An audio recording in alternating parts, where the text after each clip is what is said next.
आइए अब बात करते हैं विश्व के सबसे बड़े धर्म ईसाई धर्म की, जिसके अनुयायी अरबों की संख्या में है। जैसे कि आपने हमारी पिछली वीडियो में देखा था कि हम किसी भी धर्म को समझने के लिए उनके अनुयायियों को समझने की कोशिश नहीं करते, क्योंकि आमतौर पर अनुयायी स्वयं नहीं जानते कि उनका धर्म और विश्वास किन विषयों पर बात करता है। हम किसी भी धर्म के बारे में जानने का सबसे अच्छा तरीका उनकी धार्मिक पुस्तकों का अध्ययन करने से मानते हैं, और इसीलिए इस बार भी हमारी टीम ने ईसाई धर्म के बारे में जानने के लिए जगत गुरु तत्वदर्शी संत रामपाल जी महाराज जी के मंगल प्रवचनों द्वारा ईसाई धर्म के सभी ग्रंथों की जांच पड़ताल की और एक निष्कर्ष पाया, जिसे अब हम आपसे रूबरू करवाते हैं। तो आइए अब हम ईसाई धर्म और उनकी मान्यताओं पर एक नजर डालते हैं और ये जानने की कोशिश करते हैं कि आखिर ईसाई धर्म के अनुसार गॉड यानी कि ईश्वर कौन है। लेकिन जब हम ईसाई धर्म में परमेश्वर के बारे में बात करते हैं तो कुछ महत्वपूर्ण प्रश्न हमारे दिमाग में अपने आप आते हैं, जैसे कि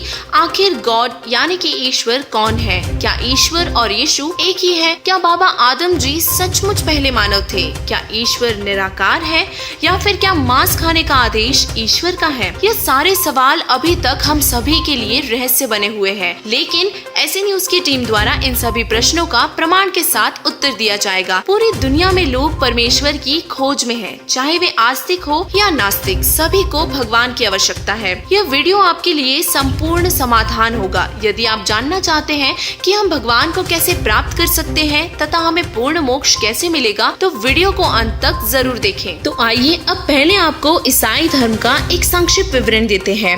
ईसा मसीहा के अनुयायी ईसाई के रूप में जाने जाते हैं। ईसाई मानते हैं कि यीशु का जन्म एक दूत द्वारा बेदाग गर्भाधान के माध्यम से हुआ था। मैरी और जोसेफ यहूदी थे और इसीलिए यीशु जी को आसमानी किताब इंजिल का ज्ञान दिया गया था। जब यीशु जी बड़े हुए तो उनके शरीर में आत्माएं प्रवेश करने लगी और उनसे भविष्यवाणियां व अनेकों चमत्कार करवाने लगी। यीशु जी ने एक भगवान के बारे में उपदेश दिया। जैसे जैसे यीशु अपना प्रचार करते गए, भीड़ बढ़ती गई और दुनिया उन्हें दाऊद का पुत्र और मसीहा के नाम से जानने लगी। तो आइए अब बाइबल में परमेश्वर के अस्तित्व की चर्चा करते हैं।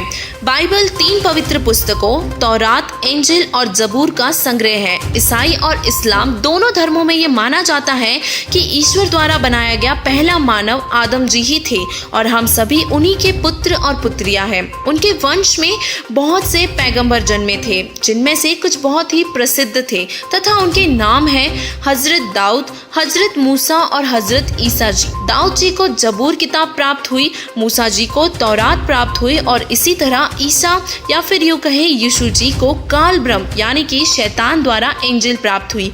ये सारे धर्म ईश्वर को निराकार बताते हैं। हजरत मोहम्मद जी, जो कि इस्लाम के संस्थापक हैं, ईसा जी के लगभग 600 साल बाद जन्मे थे। वे यहूदी पैदा हुए थे। बाद में उन्हें जिब्रील नामक एक फरिश्ते द्वारा कुरान शरीफ का ज्ञान प्राप्त हुआ, जो उसी शैतान काल ब्रह्म द्वारा भेजा गया था, और फिर मोहम्मद जी ने इस्लाम के बारे में प्रचार किया। मूसा जी के शिष्यों को यहूदी कहा जाता है, ईसा मसीहा जी के शिष्यों को ईसाई और मोहम्मद जी के शिष्यों को मुसलमान कहा जाता है। तो आइए अब बात करते हैं ईसाई धर्म में फैली कल्पित कथाओं की। ईसाई धर्म में 5 मुख्य मिथक फैले हुए हैं, जिन पर ईसाई दृढ़ विश्वास करते हैं। अब हम आपको इन सारी पौराणिक कथाओं की सच्चाई बताएंगे। बाइबल में लगभग 40% ज्ञान कुरान शरीफ के ज्ञान के समान है और यही कारण है कि दोनों धर्मों में कई समानताएं भी है। तो आइए अब बात करते हैं मिथक नंबर 1 की, जिसके चलते ईसाई धर्म में परमेश्वर को निराकार माना जाता है। भगवान के निराकार होने के बारे में ईसाई धर्म का विश्वास पवित्र बाइबल का खंडन करता है, क्योंकि बाइबल के उत्पत्ति ग्रंथ में सृष्टि रचना के 6ठे दिन में स्पष्ट लिखा है कि भगवान ने मनुष्य को अपने ही स्वरूप में नर और नारी करके बनाया है, अर्थात परमेश्वर मनुष्य दृश्य साकार है। मिथक नंबर 2, ईसाई धर्म में यीशु ईश्वर है। यह ईसाई धर्म में सबसे बड़ा मिथक है कि यीशु को भगवान के रूप में देखा जाता है। यीशु इस पृथ्वी पर काल ब्रह्म द्वारा भेजे गए कुछ अलौकिक शक्तियों से युक्त एक नबी थे। उन्हें विष्णु लोक से भेजा गया था, जिसके बारे में पूर्ण रूप से जानकारी कोई तत्वदर्शी संत ही दे सकता है। इसी विषय में स्वयं कबीर परमेश्वर जी ने कबीर सागर में मोहम्मद बोध में कहा है,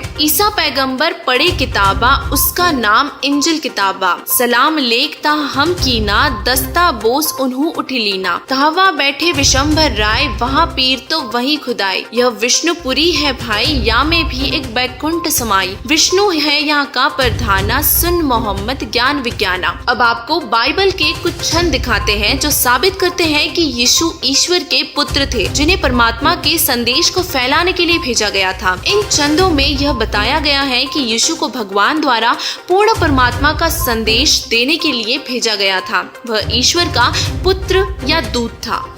मिथक नंबर 3, ईसाई धर्म में कोई पुनर्जन्म नहीं होता। इस्लाम और ईसाई दोनों धर्मों में यह माना जाता है कि कोई पुनर्जन्म नहीं है। यह माना जाता है कि सभी मनुष्य मरते रहेंगे जब तक ये सृष्टि बनी रहेगी। उन्हें कब्र में दफन रहने दो। जब कयामत आएगी तो मृतकों को कब्रों से बाहर लाया जाएगा। उनके कर्मों का हिसाब ईश्वर द्वारा दिया जाएगा। जिनके कर्म जबूर, तौरात, इंजिल और कुरान शरीफ के अनुसार है, वे स्वर्ग में रहेंगे, और जिन लोगों ने चारों पुस्तकों का पालन नहीं किया, उन्हें हमेशा के लिए नर्क भेजा जाएगा। उसके बाद सृष्टि हमेशा के लिए नष्ट हो जाएगी। यह धारणा गलत है, क्योंकि जब हजरत मोहम्मद जी को जिब्रील द्वारा स्वर्ग ले जाया गया था तो वहाँ उन्होंने हजरत दाऊद, हजरत मूसा, हजरत यीशु और हजरत अब्राहिम आदि को देखा था। यदि हम पूर्वोक्त कथन को मानते हैं तो यीशु, मूसा आदि को कब्र में दफनाया जाना चाहिए था। अगर वे कयामत तक कब्र में रहने के लिए थे तो वे स्वर्ग में कैसे गए? इससे साबित होता है कि स्वर्ग और नर्क मौजूद है, पुनर्जन्म भी होता है। ईसाई मानते हैं कि भगवान ने उन्हें जानवरों को मारने और खाने का आदेश दिया है। ईश्वर दयालु है और मेहरबान है। मनुष्य, जानवर और यहाँ तक कि सूक्ष्म जीव सभी उसी के बच्चे हैं। फिर वह अपनी एक संतान को दूसरी संतान को मारने का आदेश कैसे दे सकता है? भगवान ने जानवरों के लिए घास और पत्तेदार सब्जियां और मनुष्यों के लिए भोजन के रूप में अनाज, फल और पत्तेदार पौधे बनाए हैं। यही प्रमाण बाइबल के उत्पत्ति ग्रंथ में मिलता है, जिसमें सृष्टि रचना के दौरान परमेश्वर इंसानों और अन्य जानवरों को शाकाहारी होने का आदेश दे रहे हैं। इसके बाद वाले सारे आदेश यीशु जी के अंदर प्रवेश करने वाली प्रेत आत्माओं के हैं, परमेश्वर के नहीं। यदि वे आदेश परमेश्वर के होते तो बाइबल से पहले आने वाली 3 आसमानी किताबों में इनका वर्णन होता। मिथक नंबर 5, ईसाई धर्म में माना जाता है कि बाबा आदम पहले मानव थे। ईसाइयों और मुसलमानों दोनों धर्मों का मानना है कि आदम जी इस धरती पर पहले इंसान थे, जो कि सच नहीं है। बाबा आदम के जन्म से सैकड़ों साल पहले राजा नभिराज के पुत्र ऋषभदेव हुए हैं, जो कि जैन धर्म के संस्थापक थे।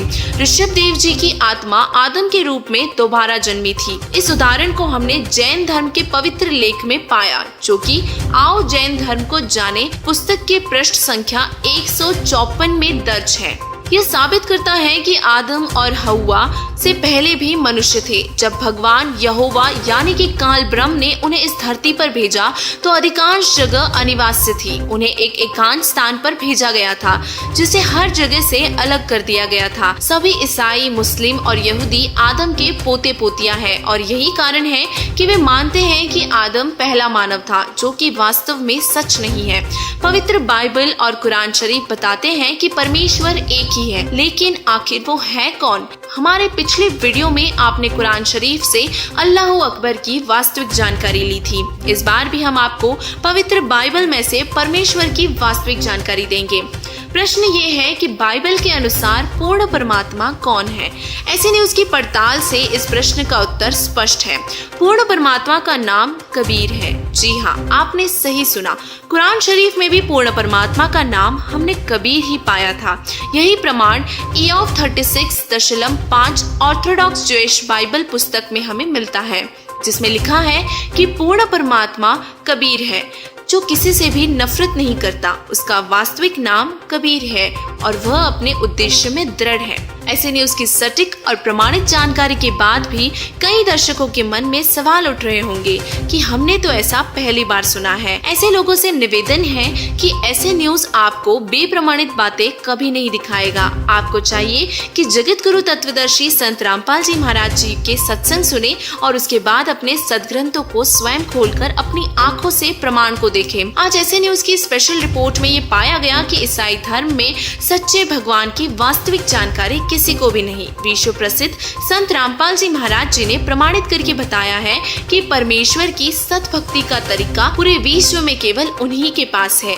और इसीलिए इस वीडियो को देखने वाले हमारे सभी ईसाई भाई बहनों से प्रार्थना है कि इस वीडियो को हर ईसाई तक पहुंचाए और संत रामपाल जी महाराज जी की शरण में आकर अपना कल्याण करवाए।